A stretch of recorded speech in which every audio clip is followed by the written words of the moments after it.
I am after so many years, hounded by hatred and trapped by fear. I'm in a box. I've got no place to go.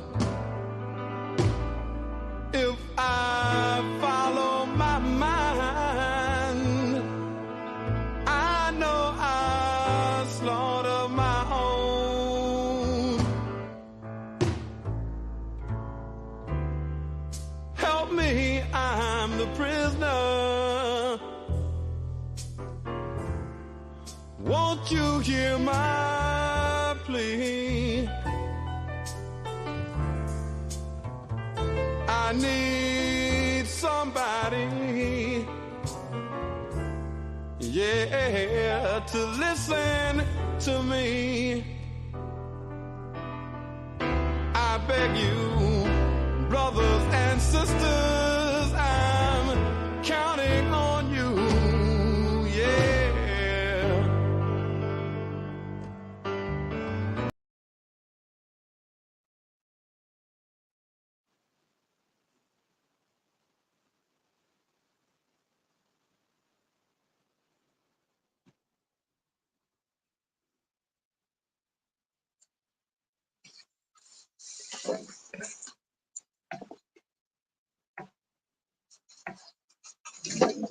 Peace and love, family. Welcome to the N.E.P.P.C podcast. I'm Brother Frank, and I'm with former political prisoner Abdul Haq Islam. Today we talk about the extraordinary life of Ronald Reed.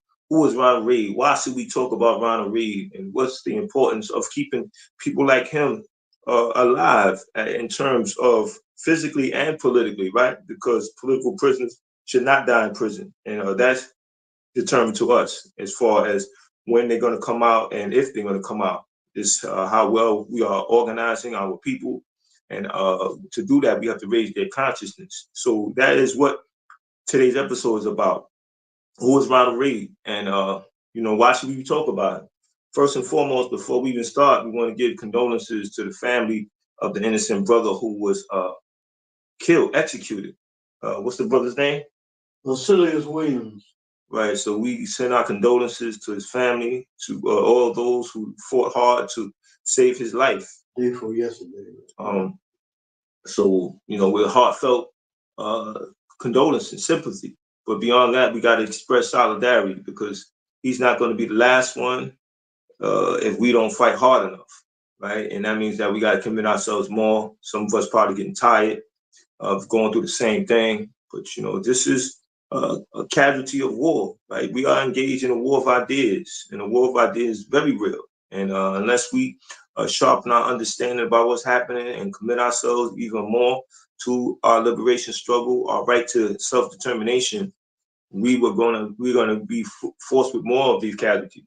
Because just in the last several weeks, there's been a number of attacks on our people, expressing the lack of value that they have. When I say they, the state has on the lives of Black people, right? In Brownsville, over $2.90 fare, there was a shooting happening, and innocent people were shot. And we got to ask ourselves, why is this happening? And how does this relate to political prisoners? Well, the life of Ronald Reed in Nova Scotia, right? He was involved with the Black United Front that came into being in 1968, and they loosely based their organization off the 10 point of, actually it was 1965. Sorry, I was studying and I was getting my facts together, so please forgive me for that one. It was 1965, and it was loosely based off the 10-point program that the Black Panther Party had. And it remained in operation until 1996. Some of the things that they were responsible for was they were the answer to the drugs in the Black community of Nova Scotia. They was the answer to police brutality. And they also provided legal aid to those who needed it. So just to let you know the seriousness of the work that was happening, and the fact that this is what Ronald Reed was a part of. So we have to realize what he was a part of prior to him being incarcerated. He was understanding the seriousness of self-determination, and he committed himself to this work. And we have to ask ourselves, somebody of this mindset, somebody who made this commitment to fight for his people, why is he not being talked about, right? Because that mindset that he has is in existence with those who have stood up and those who are continuing to stand up and fight against oppression. So, Abu Haq Islam, what's your view on Ronald Reed? Yeah, I want to begin by reminding us of the teachings that the system gives us. From the first grade on, they tell us about the justice in the United States. One of the main features that they make claim to is a fair jury trial. Many of us are aware of very, very unfair jury trials, which infuriates our people. I want to, one was Freddie Owens, was given a life sentence. Witnesses in this case admit that they lied. Freddie Owens was not even anywhere near the scene of the crime when it took place. Marcellus Williams, the fact was hidden from the jury that his fingerprints was not on the knife in a murder weapon. The fact that 5 black jurors was removed from his jury pool. So these are things that we got to bring up when the system talks about the fairness of the system. Like 74% of people executed in America are black, and so they try to claim that racism is a thing of the past, but it's pumping every day. The heartbeat of America, is racism. Ronald Reed was a brother who did tremendous good work for black people as a member of the Black United Front. Fought for black history classes. Fought against racist teachers.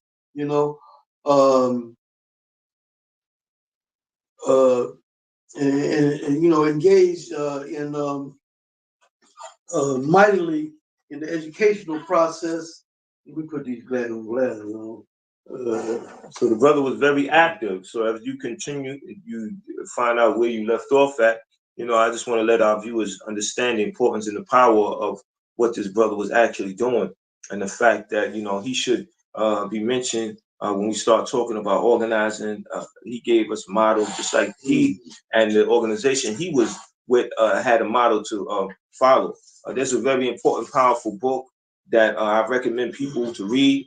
And this is the name of the book, An African Family, and it's talk about the Shakur family, Saladin Shakur, or Sekou Odenga, Zaid Shakur, Lumumba Shakur, and Matula Shakur, just to name a few. Talked about the whole the RAM, Revolutionary Action Movement. Talked about the Black Panther Party, and of course the Black Liberation Army and the Republic of New Africa that Matula Shakur was a part of. And it gives examples of what they did and why they had to do it, and the fact that they kept going. One of the things that Afeni Shakur had said in the book that really resonated with me and really let me understand the seriousness of which that they were committed to their ideas is when she said, "Win or die," right? That was her position on revolution: win or die. And I think that is what the political prisoner embodies: win or die. There's no in between. There is no lack of distinction regarding position politically. And that is very important that we understand that, because that needs to keep us driving, right? There's going to be adversity that happens when you're struggling to make real change. You have to understand that you have to get your hands involved, right? You got to actually do the work if you're concerned about the conditions of your people. You got to organize people. You got to raise people's consciousness. You know, people have ideas that they are being indoctrinated into, the ideas that have no beneficial to us as a collective. So those are the ideas you're combating. And that's why it's very important that you have a clear understanding of the engagement of war, whether it's politically, ideologically, or physically. They're all aspects of the same, which is a war, right? Because it's the two opposing forces fighting for dominance. Brother, you found the position now you was at? Oh, yeah, just I think the last point that in regard to his work was integrating campuses in Minnesota. Also, in regards to his case, he was arrested 25 years after a police officer was killed. A cold case, and the main witness in the case, Connie Trumbull, her testimony contradicted itself. You know, her original statement was that Ronald Reed was with her making a phone call to set up the cops, you know, for an ambush. Later on, you know, she testified that he was not there, that she had made the call, you know. So in regards to conflicting statements, the state gave more weight to a statement saying that he was involved in making the call. They got the police officer shot, you know, but they didn't give much weight when she said that she alone made the call. And so the brother, you know, has got a life sentence. He's been down more than 25 years, you know, and so people like this who have done so much work for our people, you know, they deserve to be remembered and supported. You know, like Brother Frank said, this is one of the brothers we don't hear too much about, but we need to hear more about this brother, and you know, more support for him. Let me see. I had his.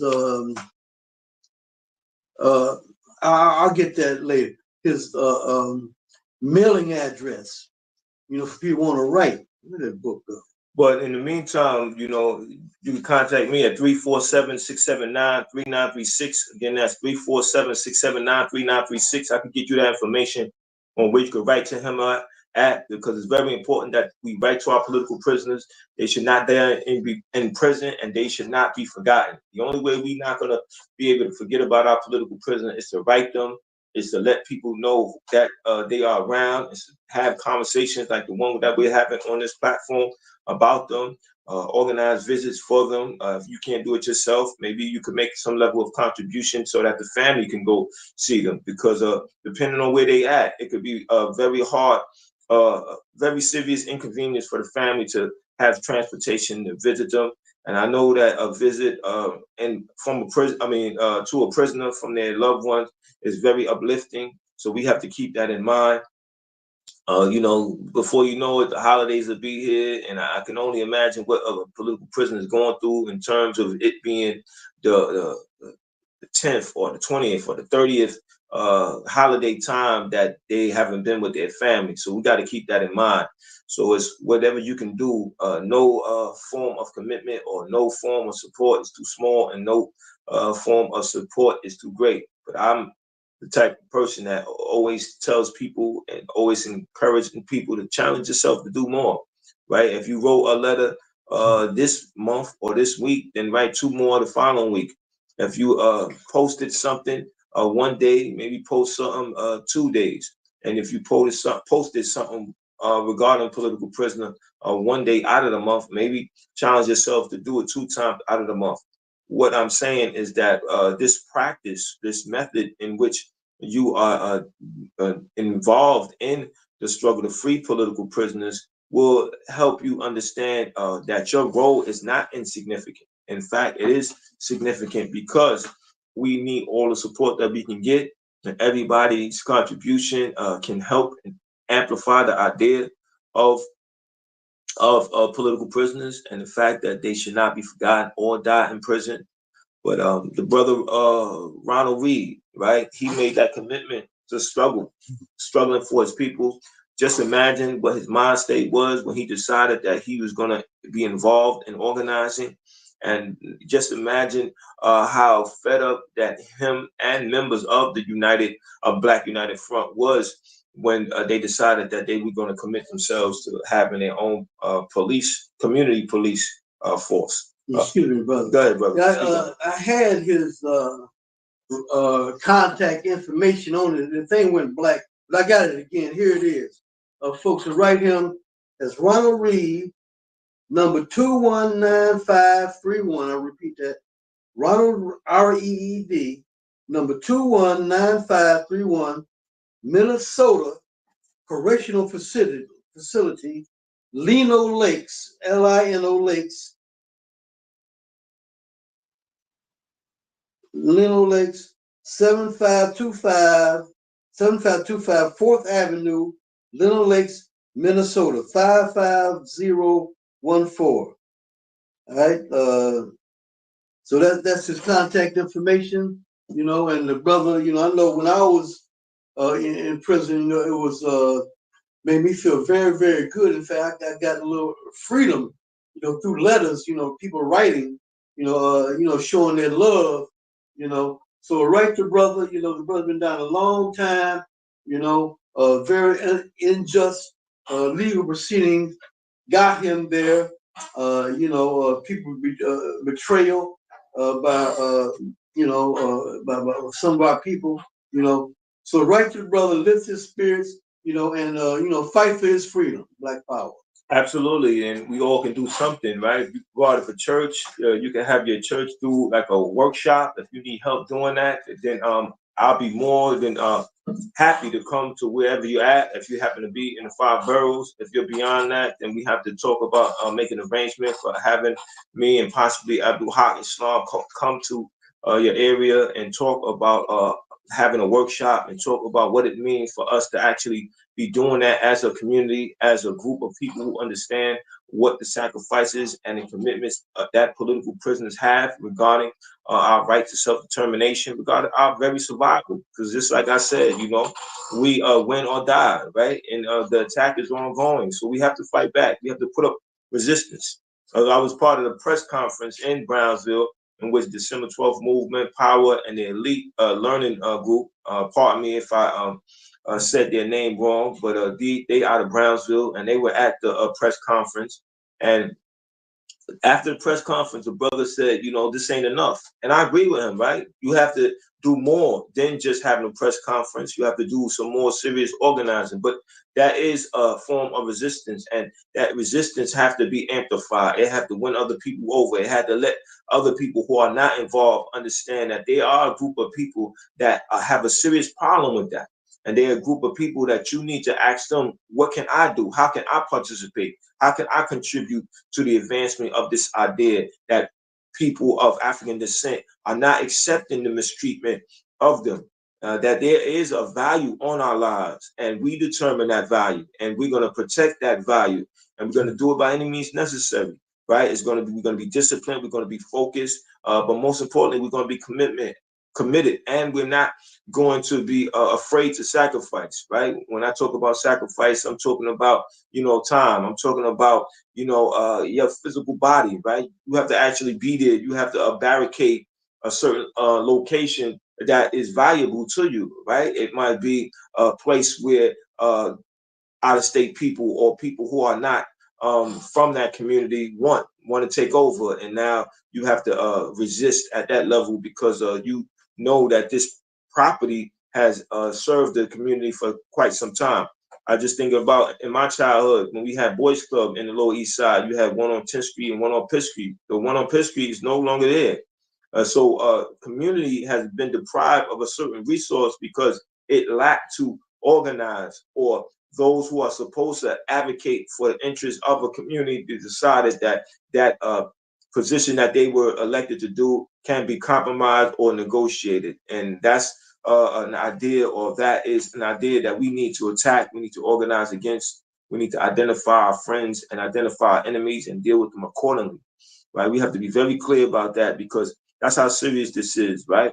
We win or die, right? Freedom or death, because we have to really conceptualize these ideas and what it means and how these ideas are ammunition actually for this war of ideas.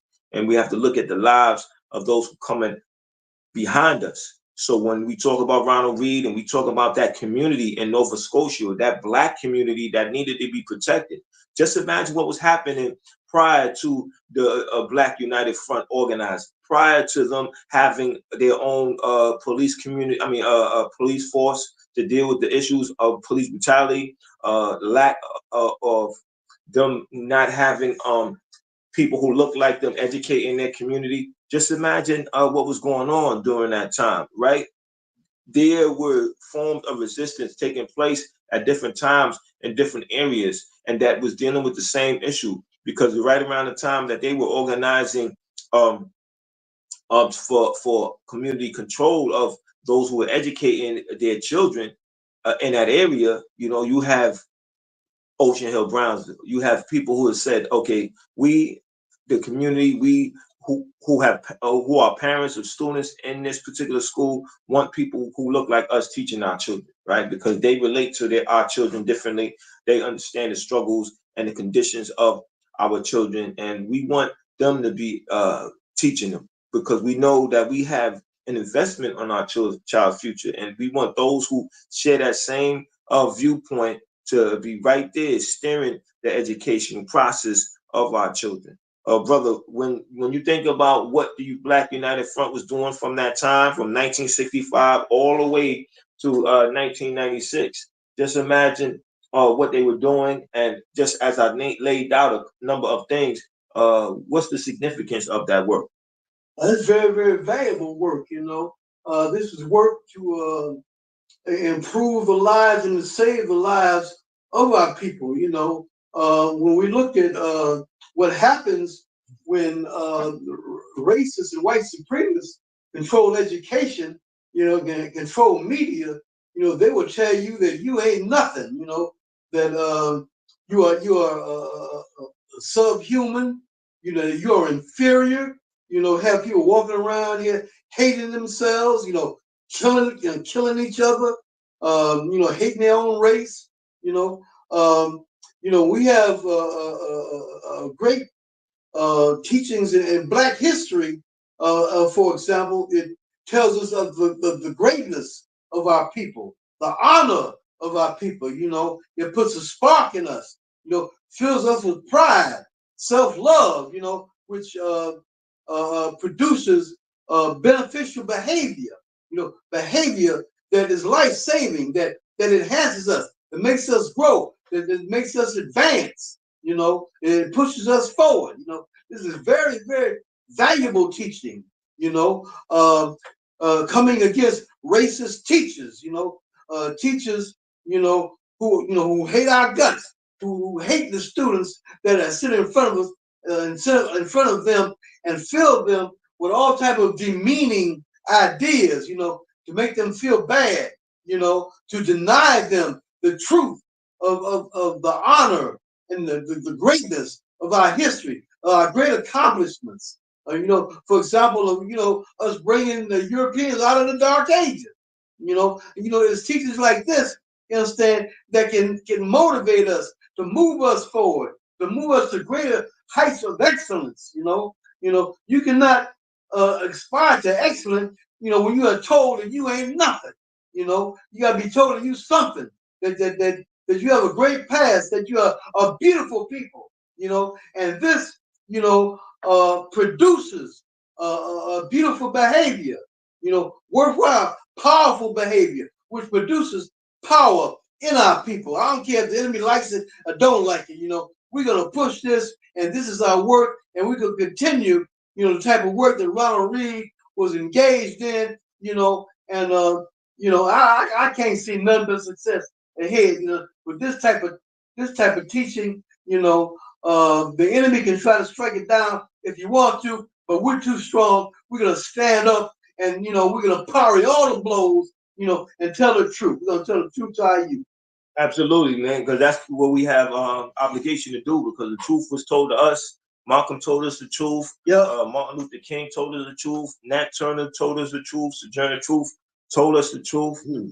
Harriet Tubman told us the truth. This been going on for a long time. We have the historical record to prove that, right? And that's why it's important to have a very strong library, a library that deals with the struggle that your people been having since the first Africans said no and was met with severe persecution because of their right to fight for self-determination, their right to control their own destiny, regardless of what the consequences is. We know how the state functions. We know the state doesn't have our interests at hand. We know that we must have resistance to the state, right? Because the state wants to reassure that the arrangement of things take place and continue to take place. So revolutionary, those who stand for real change, understand that there's no compromise when it comes to controlling your own destiny, that you cannot negotiate on that, that you have to be determined that these are the demands and we won't accept anything but this. Why? Because we know that it's going to benefit us today, tomorrow, and the day after. And that's why when you talk about people like Ronald Reed, you have to be very serious about those conversations, because some people will try to say, well, he must have did something for him to be where he's at. Yes, he did do something. He fought back. He fought for his people's self-determination. And that's exactly what he had the right to do. And that's what any people who love their people should be willing to do. Ronald Reed is an expression of love for people. And we know that love is not passive, it is active. Love is a verb. Love is something that you can only express through action, right? Because anybody could say anything, but those who understand what an idea really means put forth action behind that idea. And that's exactly what Ronald Reed did. He put action behind his usage of the word love, his expression of love for his people. And that's why he was committed to the Black United Front. You know, that's why he was committed to organizing his people for their own interests. And he understood that today. And he understands that, he understood that yesterday, right? Because he's been in prison for a number of years. He has a life sentence. We can bring him home. It's all about how bad we want him home. It's all how committed we are to bringing them home. But to the family of Ronald Reed, you know, we want you to please get this message to him that we love him. I wrote a letter to him. I'm waiting for him to respond. And once he responds to that, then I have something to share with the viewers. And I encourage the viewers to carry that message on, to let the viewers know that, you know, there are people fighting back, because a lot of times we're looking for answers, right? The answers, some of the answers rather, are in prison, right? They are political prisoners. They're people who are studying, they're and really formulating solutions for us. And we got to bring them home so they could be with us, 10 toes on the ground, doing the work, organizing the people, raising the people's consciousness, right? Mumia Abu Jamal, he has incredible writings, right? This is one of the books. So he did his work, right? And he's still doing his work. And his work is about raising our consciousness, is letting us know that we must really look at the historical record of our oppressor and understand how our oppressor moves and deal with our oppressor accordingly. Don't think that we can be relaxed. Don't think that our oppressor will let up because we're crying, we're screaming, right? We have to organize, and we have to be very serious about organizing. And that means we have to be committed to the idea of organizing. We have to be disciplined and focused, and we have to pace ourselves, because it's an ongoing struggle.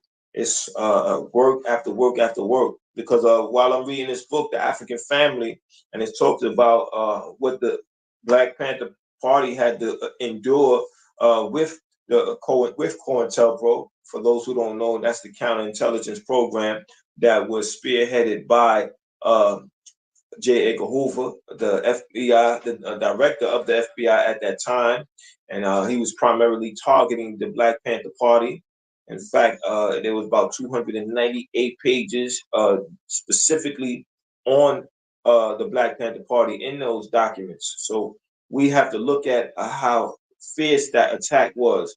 But our people were strong. We have a history of resistance, and that's why it's very important to study our history of resistance, because you never give up. right? You start to reinvent yourself. You start to reorganize yourself. You start to recommit yourself. And that's why this book, The African Family, the American Family, spelled with a K, let you know that the Republic of New Africa, right, that started to come out, and that was with Herman Ferguson, and they understood a particular area in the South that was supposed to be designated to them or should be designated to them, and they were organized to obtain that area of land. So my point is that when one organization comes down or is no longer functioning, a new organization is emerging, right? So when the Black Panther Party was inactive, right, or it was on its demise, you had the Black Liberation Army. And that book starts to talk about those who were involved with the Black Liberation Army, their level of commitment, and why it was important for that to manifest itself. Because we want to know that we're never finished. We just have to continue to fight. We have to express it, our resistance in different forms. So, write to Ronald Reed. We provided the information for you for Ronald Reed. If you were not able to write down that information, contact me at 347-679-3936. Again, that's 347-679-3936. Any last words, my brother?